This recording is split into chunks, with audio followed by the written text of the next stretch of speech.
would have folded right over.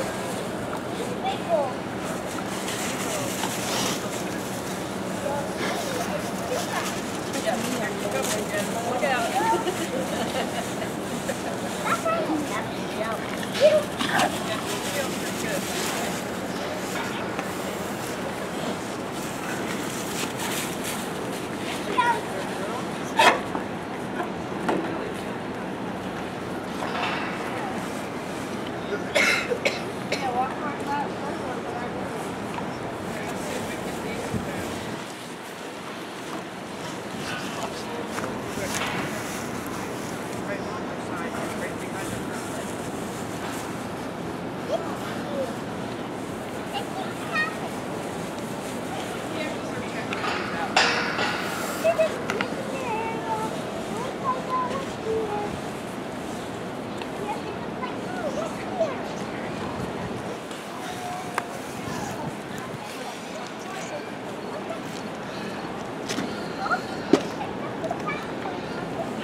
That's a good question. I don't know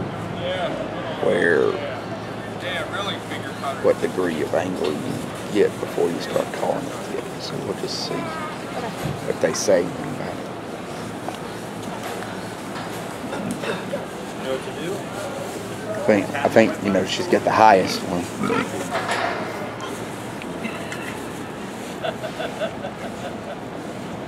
Gotta work on shoulder and hand.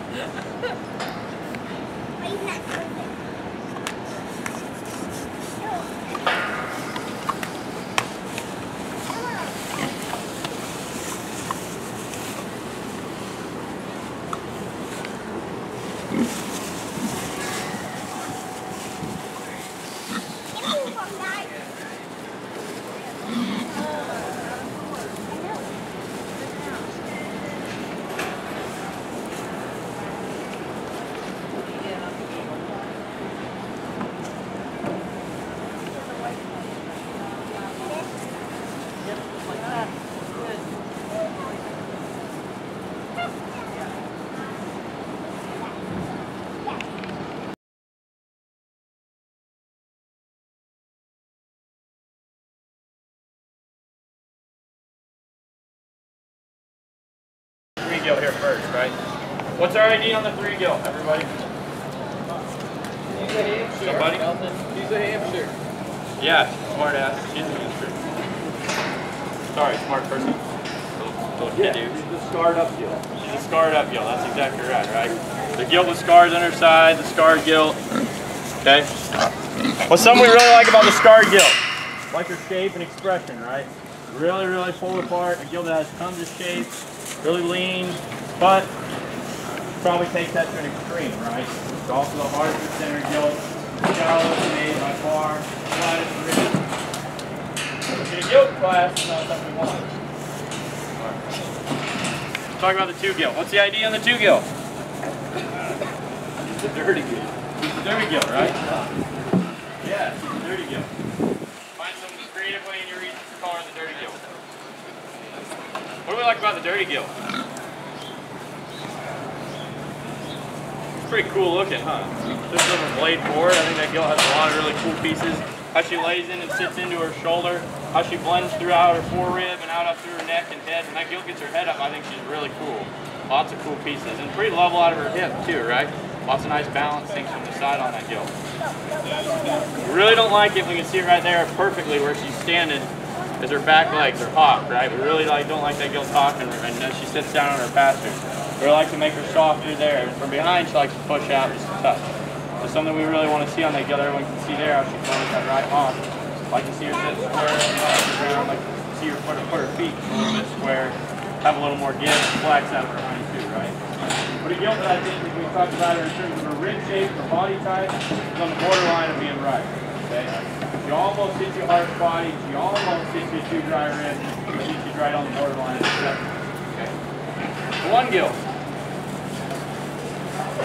In the contrary to the 2 gilt, I think the 1 gilt center body is something we probably love the most, right? Really deep-sided, especially when we get off to the side of that gilt. Lots of depth through her center body, lots of dimension there. We get behind her, maybe not the boldest in the spring through her rib, right guys? I mean, you see this gilt drive away.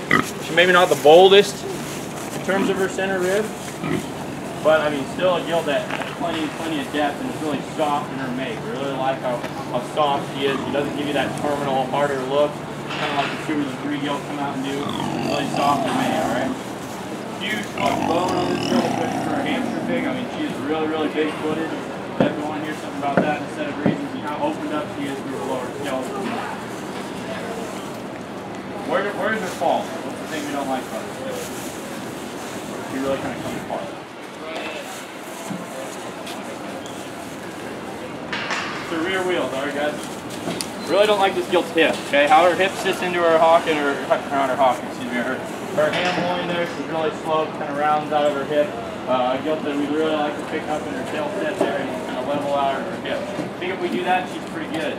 On the front side of her skeleton, I question where she's at in terms of width. You know, we talked about that gilt being so pulled apart, she almost gets outside of her body wall with her shoulders there, okay? So some things we want to hear on her. 4 gilt. That is a pretty cool little hamster gilt, guys. I mean, she is built extremely square. Her center body is good, and like we talked about, when we talked about the depth in the 1 gilt, she's got the depth, but she also has the turn and the shape to her rib. She's easily the boldest rib gilt in the class. Has plenty of width and dimension. Sets down extremely square on all 4 feet, and when you get her going, I think she's definitely got some really good look pieces to her too, guys. You get off to the side of that gilt, really tall shoulder, extended from her head forward. Just probably the most complete in my mind for sure in this class today. Okay. So we put them all back together. We come into a placing, and I think it sets up pretty logical. We've got a really complete gilt to start. It's really hard to punch a hole in that gilt. And we've got another gilt that kind of I think just fits into that second hole really well. And the 1 gilt, one that just we love her productive body type. We love her center, her middle. She's put together with enough width and the right kind of pieces. Just like to fix her such things structurally, and then as we get into the bottom pair, and we got 2 and 1, or excuse me, 2 and 3, and there's some body type issues we have, there's some structural issues, but I think the 2 gilt is just more right, she's just the more right kind there in the bottom pair. See that? We can take them on. 4, 1, 2, 3. Any questions?